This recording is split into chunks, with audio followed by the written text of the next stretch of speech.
Just you, me, and the odds. We stuck together, we two peas in a pod. You dealt a bad hand, I'm there seizing the cards. We'll never be separated till we see in the gods. Welcome to another Raid Shadow Legends video. I'm the Clam Boss, and today we're going to be going over something really exciting. It's a new solo build for a champion that I don't think anybody's been using to solo so far. We're going to solo Dragon 21. I do think he's going to be able to do Dragon 25 eventually, once they come out with the next patch, where we're going to be able to pick and choose what skills we can use in each wave. So this is a champion that when you get to the boss, you would like him to only use his A1, but unfortunately right now we can't do that because we need his other skills to get through the waves. So in about a week's time, we're thinking we're going to get this new patch, and I think it's going to go really, really well. Now, before we get started, if this is the kind of content you like, please hit that button down there in the corner and subscribe to my channel. It would help me out a ton.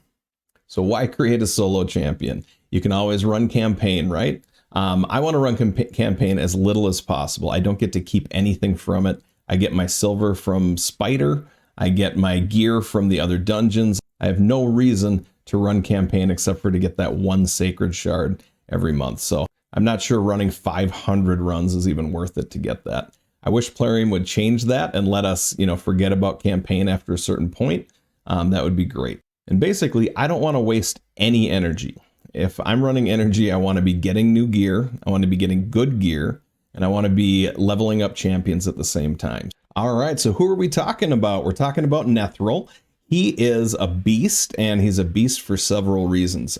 He has two moves that are insane against the waves, and then he's got one that's insane against the dragons. So what does he do against the waves? Why is he so good? First thing we're going to do is stun him. Sometimes we'll slow him if we don't stun him. And it's about a 75% chance to land the stun, or it is a 75% chance to land the stun. And he also can land that decreased speed as well. So that's going to keep them from getting turns against us.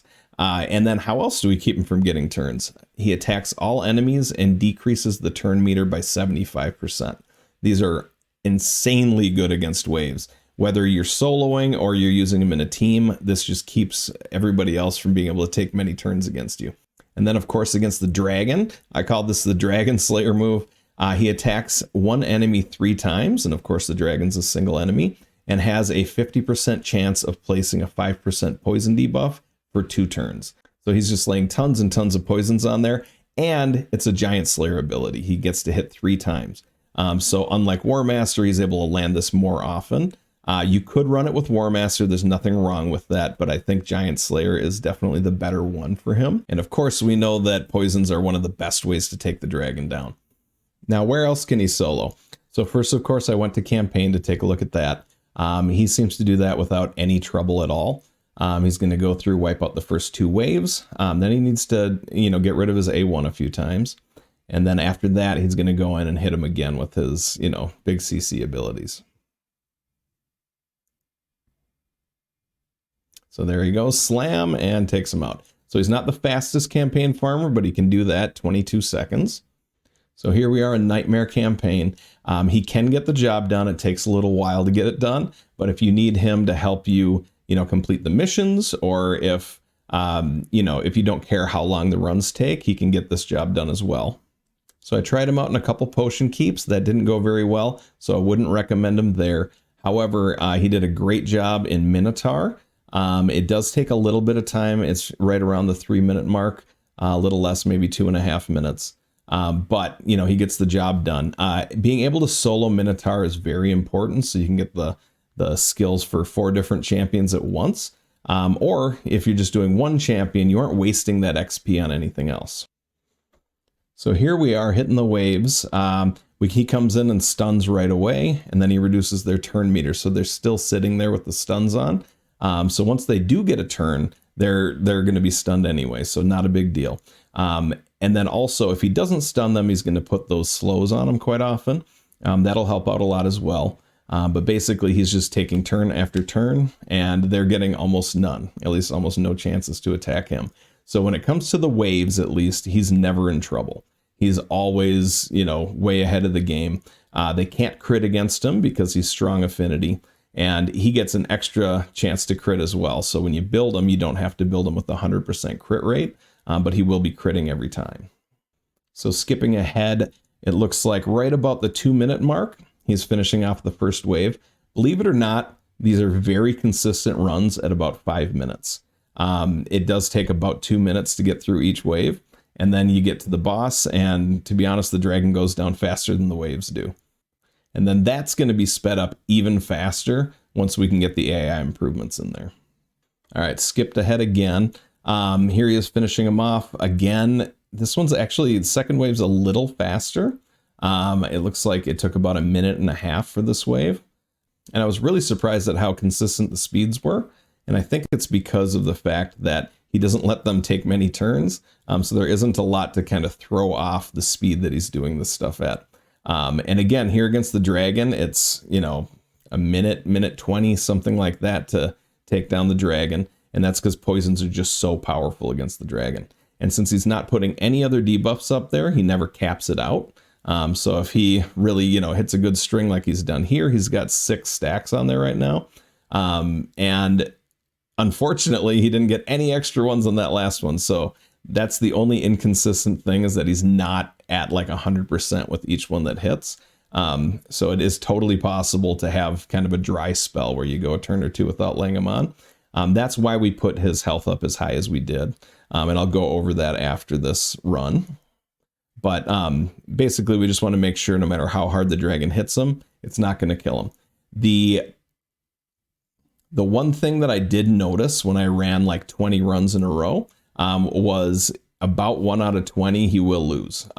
That's a small price to pay to be able to run food through these dungeons. But if you're looking for a 100% win rate, you might want to wait for the AI fix. I don't think he's going to have a chance to lose once he can just use that A1 against the dragon. All right, so here's the end of another run, just to show you how consistent this is with the timing and stuff like that. Again, it's going to be right at that 5-minute mark, or just under it. And there you go. So at 5 minutes per run, you'd get 12 in per hour. So overnight, if you run it for 8 hours, you could get, what would that be, about 90 runs in? So not bad.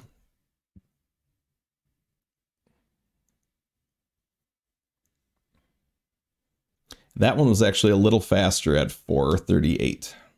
So I'm just kind of like skipping ahead to the end of these runs just so you can see the consistency of it. Obviously, I don't want to run this for a half hour just having you watch these solo runs. But if you do build him, I don't think you're going to regret it. He's also incredible in other content. He's great in Doom Tower. He's great against, 4.5 again. So sometimes it's a little faster than that 5-minute mark. And the other cool part about these builds is that it also makes him great in other parts of the game. So Doom Tower, Faction Wars, if he's regenning his health and he's got this high HP, or high enough HP, I guess, and enough accuracy to land the debuffs and everything like that, he's going to be a beast. So if you can solo, then you can definitely be used in other aspects of the game to get through content. All right, this will be the last one that I'll show you. And looks like, yeah, it's going to be right around the same amount of time again, right around that 5-minute mark.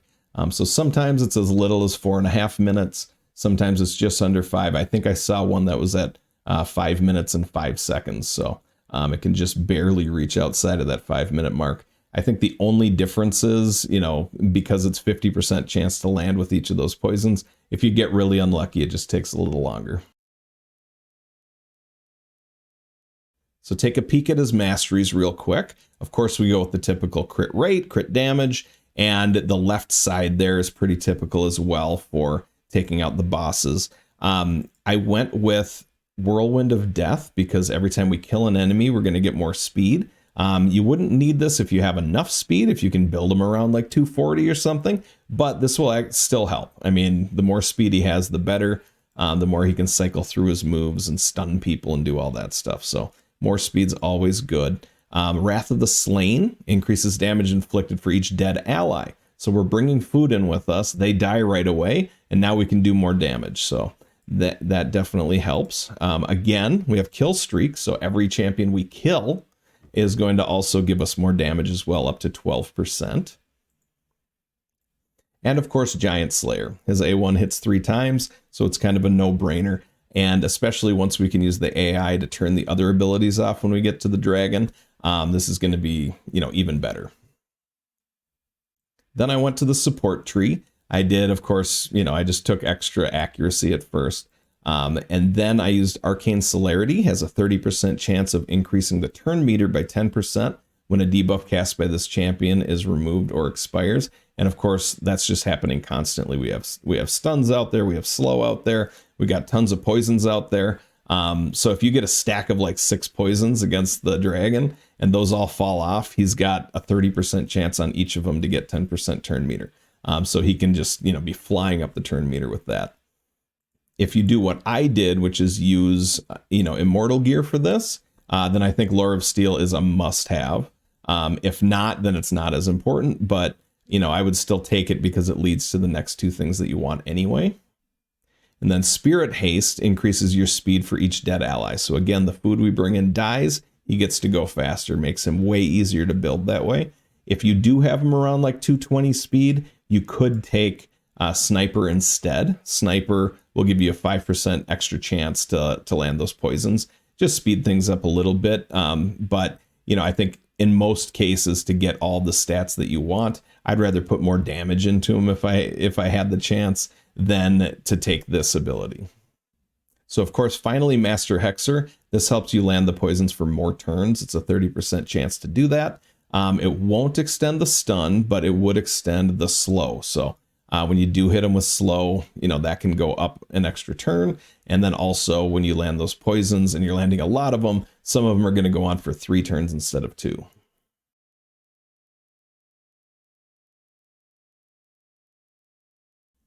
Now let's look at his gear. If you get the chance, use counterattack accessories.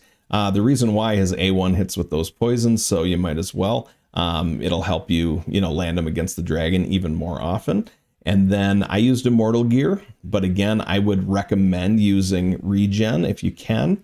If you can still hit these numbers and this amount of health, then I would use the regen gear. I was struggling to do that without taking anything off of my other champs. I wanted this to be like a whole separate build, so hopefully I could just leave him in it and not just do it for this video. So I got him up to over 55,000 hit points. The higher the better. I got him over 2,800 defense. These seem to be about where you need to be. And you can go higher if you have the gear to do it. And then for his speed, I got him to 199. I'd love to see that a little higher as well. But with all those extra things from the Masteries, we didn't really need it.